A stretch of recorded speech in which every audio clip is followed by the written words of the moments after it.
घना कोहरा हो या विजिबिलिटी जीरो, पायलट करेगा सेफ लैंडिंग। योगी ने लगवाई गजब की तकनीक। 3 साल 9 महीने में कैसे बना Noida international airport, Tata group ने पेश की नई मिसाल। चीन से छीनेगा तमगा, दुनिया दौड़ेगी भारत की ओर। कब उड़ेगी यहां से पहली फ्लाइट, जान लीजिए। यह न केवल इसका रनवे उत्तर प्रदेश की अर्थव्यवस्था को नई ऊंचाई तक ले जाने का आधार बनेगा, बल्कि यह एयरपोर्ट उत्तर प्रदेश के उज्जवल भविष्य का लॉन्च पैड भी बनेगा। यह है यूपी के विकास का वो रनवे जहां से उत्तर प्रदेश की अर्थव्यवस्था अद्भुत उड़ान भरने वाली है। 28 मार्च को जब प्रधानमंत्री नरेंद्र मोदी ने इसका उद्घाटन किया तो ये बातें योगी आदित्यनाथ ने यूं ही नहीं कही थी, बल्कि इसके पीछे एक बड़ा लॉजिक था।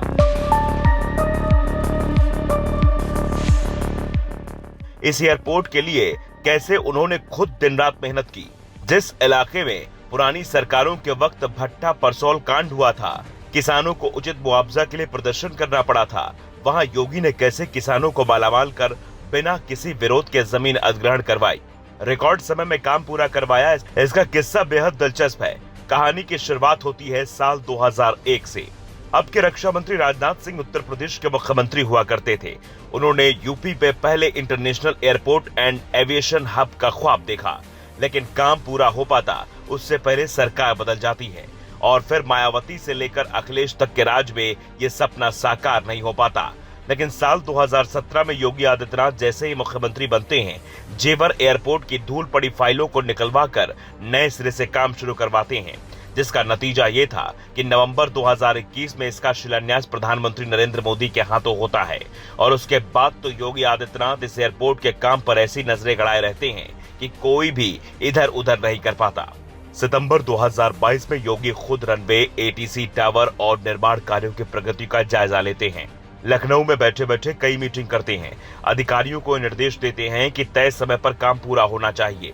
2025 से 2026 तक 1 साल के भीतर करीब 4 बार एयरपोर्ट का कोना कोना देखते हैं।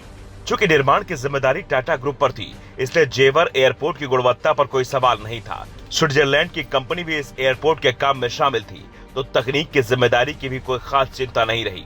पर योगी कभी भी बिना खुद निरीक्षण किए भरोसा नहीं करते, इसलिए जब जेवर एयरपोर्ट पर निर्देशित तकनीक CAT3 लगाने की बारी आई तो उन्होंने साफ आदेश दिया, कोहरा या विजिबिलिटी जीरो, हमें सेफ लैंडिंग का पूरा ख्याल रखना है और इसके लिए सबसे हाईटेक तकनीक का इस्तेमाल किया जाए।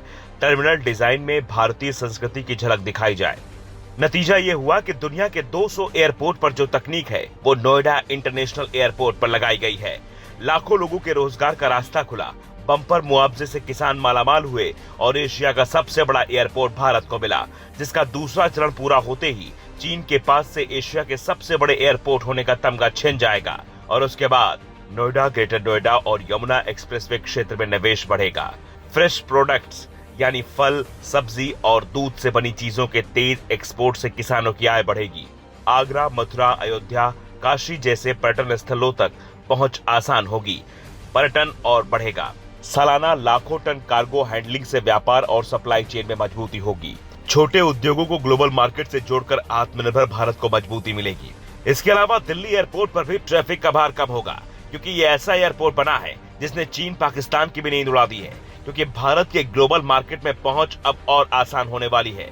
तभी तो लोग मोदी योगी का शुक्रिया कर रहे हैं। मोदी जी हमारे बहुत ही लोकप्रिय नेता हैं और योगी जी तो हमारे दिलों में हैं। वैसे हम दादरी से हैं और हम बहुत ही प्यार करते हैं। वोट भी है, सपोर्ट भी है, फुल सपोर्ट। कोई कभी दिक्कत नहीं होने देंगे। बीजेपी सरकार में किसी को भी सबसे प्यार करेंगे और सबके साथ मिलकर रहेंगे। जेवर एयरपोर्ट पे निर्माण में ये कहना है कि इससे विकास की लहर और दौड़ेगी, लोगों को बहुत ही फायदा मिलेगा। और जो दिल्ली जाते थे, बीच में जाम में फंसते थे, उससे फ्री हो जाएंगे। नोएडा के सारे यहाँ से उड़ाने होंगी सीधी। ऐसा है, योगी सरकार बहुत ही स्ट्रिक्ट सरकार है और सभी समाज के लिए समाज हित में काम कर रही है, तो इससे सभी खुश हैं। फिलहाल मिड अप्रैल तक यहाँ से उड़ानें शुरू हो सकती हैं, जहाँ एंट्री से बोर्डिंग तक सिर्फ 10 मिनट का वक्त लगेगा। बोइंग 777 जैसे बड़े विमान भी यहाँ आसानी से लैंड कर पाएंगे और सालाना करीब 1 करोड़ यात्री यहाँ से आवाजाही कर पाएंगे, जिसका असर चुनाव पर भी पड़ेगा। तभी तो अभी से विपक्षी नेताओं में भी क्रेडिट लेने की होड़ मची है, लेकिन पब्लिक तो सब जानती है।